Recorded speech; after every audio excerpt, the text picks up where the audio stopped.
Hello guys, welcome back. ഇന്നത്തെ episode ആരും miss ചെയ്ത് അത്ര സൂപ്പർ അടിപൊളി എപ്പിസോഡാണ്.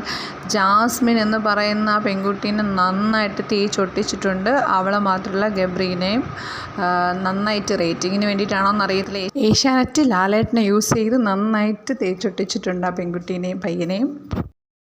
ഇന്നത്തെ വിഷു സ്പെഷ്യൽ എപ്പിസോഡിൽ ബാലറ്റ് വോട്ടിങ്ങിലൂടെ ജയിച്ചിരിക്കുന്നത് ജിൻഡോ ആണ്. ജിൻഡോ ഭയങ്കര ഹാപ്പി ആയിട്ടുണ്ട്. അപ്പോൾ ജിൻഡോയുടെ പെർസ്പെക്റ്റീവ്സും ഇനി ഫ്യൂച്ചറിനെ പറ്റിയിട്ടൊക്കെ, ഫ്യൂച്ചർ ക്യാപ്റ്റൻസിയെ പറ്റിയിട്ടൊക്കെ ചോദിക്കുന്നുണ്ട്. അത് കഴിഞ്ഞ ഉടനെ ജാസ്മിനെ വിളിച്ചിട്ട് ലാലേട്ടൻ ടാർഗറ്റ് ചെയ്ത് ചോദിക്കുന്നുണ്ട്, എന്താ പ്രശ്നം, എന്തെങ്കിലും മെൻ്റൽ പ്രോബ്ലംസ് ഉണ്ടോ, ഭയങ്കര ഡിപ്രസ്ഡ് ആണല്ലോ, കുറച്ച് ദിവസമായിട്ട് കാണുന്നുണ്ട്. അപ്പോൾ ജാസ്മിൻ ഒന്നും പറയുന്നില്ല, വിട്ട് പറയുന്നില്ല. അപ്പം ഡിപ്പെൻഡൻസി ആണോ പ്രശ്നം എന്നൊക്കെ ചോദിക്കുന്നുണ്ട്. അവരുടെ വായിൽ നിന്നൊന്നും പുറത്ത് വരുന്നില്ല എന്ന് മനസ്സിലായപ്പോഴത്തേക്കും ഒന്ന് രണ്ട് ക്ലിപ്സ് കാണിക്കുന്നു. ഗബ്രി ജാസ്മിനോട് പ്രേമമാണോ എന്നുള്ള രീതിയിൽ സംസാരിക്കുന്നു. കൺഫ്യൂഷനാണ്.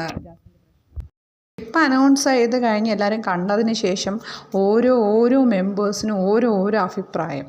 പിന്നെ ഇവിടെ സിബിനെക്കുറിച്ച് പറയാതിരിക്കുന്നത് നല്ലത്. സിബിൻ ആ ഒരു മൊമെൻറ്റ് യൂസ് ചെയ്തിട്ട് എരുതിയിൽ നന്നായിട്ട് എണ്ണ ഒഴിക്കുന്നുണ്ട്. ജാസ്മിൻ അയ്യടാന്നായിപ്പോയി, ഗബ്രിയും അയ്യടാന്നായിപ്പോയി. രണ്ടുപേരും വല്ലാതെ പെട്ടു. ഇങ്ങനെ ഒരു ക്ലിപ്സ് കാണിച്ച് നാറ്റിക്കുന്നു ഒരിക്കലും പ്രതീക്ഷിച്ചിട്ടുണ്ടാവില്ല രണ്ടുപേരും. അങ്ങനെ അതിനെക്കുറിച്ചൊക്കെ ഒരു ഡിസ്കഷൻ കഴിയുമ്പോഴാണ് അതിലും വലിയ കോമഡി ആ വീട്ടിലെ ജാൻമണി കുത്തിത്തിരിപ്പുണ്ടാകുന്നത്. അവർ ഭയങ്കര ഒരു സംഭവം തന്നെ കേട്ടോ. സത്യം പറഞ്ഞ ഇൻഫാക്ച്വേഷനാണ് എന്നാണ് എനിക്ക് തോന്നുന്നത്. കാരണം കുറച്ചുകൂടെ കഴിയുമ്പോൾ അവൾ പറയുന്ന പോലെ അവനെ പ്രണയിക്കാതിരിക്കാൻ ശ്രമിക്കാം എന്നാണ് പറയുന്നത്.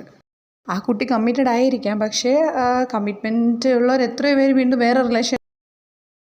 നമുക്ക് പറ്റിയ ഒരാളെ കണ്ടെത്താൻ ചിലപ്പം വലിയ ബുദ്ധിമുട്ടായിരിക്കും. ഗെയിം സ്ട്രാറ്റജി എന്ന് പറഞ്ഞ് തള്ളിക്കളഞ്ഞ പലരും കല്യാണം കഴിച്ചവരും ഉണ്ട്.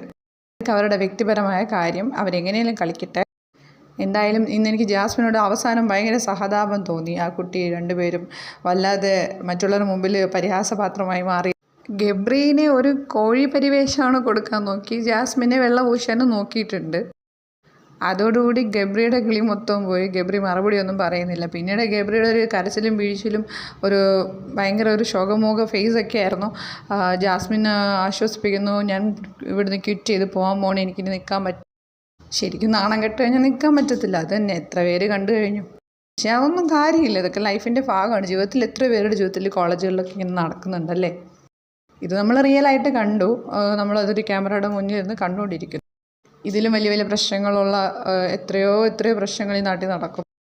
അതൊക്കെ വെച്ച് നോക്കുമ്പോൾ ഇതൊന്നും അല്ലല്ലോ. പക്ഷേ ഗബ്രി ഫേക്കാണോ എന്നുള്ളതൊക്കെ നമുക്ക് വഴിയേ അറിയാം. പക്ഷേ ഇന്നത്തെ എപ്പിസോഡ് ഭയങ്കര പൊളിയായിരുന്നു കേട്ടോ.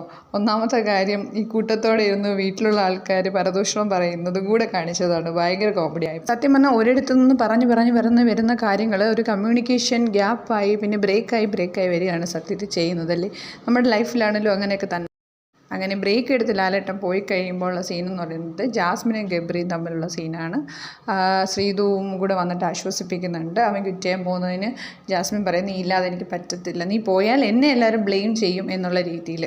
ഞാൻ കാരണം നീ പോയി കഴിഞ്ഞാൽ എനിക്കത് ഭയങ്കര വിഷമമായിരിക്കും. സീരിയൽ ആ കുട്ടി നന്നായിട്ട് വിഷമിക്കുന്നു. ഫ്രണ്ട്സിനിടയ്ക്ക് ഉണ്ടാകുന്ന ഒരു ഇത് തന്നെയാണ് അത്. ഈ ഒരു ഏജിലുള്ളവർക്ക് മാത്രമേ അത് മനസ്സിലാവുള്ളൂ. ബാക്കി പാട്ട് അപ്ഡേറ്റ് ചെയ്യാം. അതുവരെ സൈനിങ് ഔട്ട്.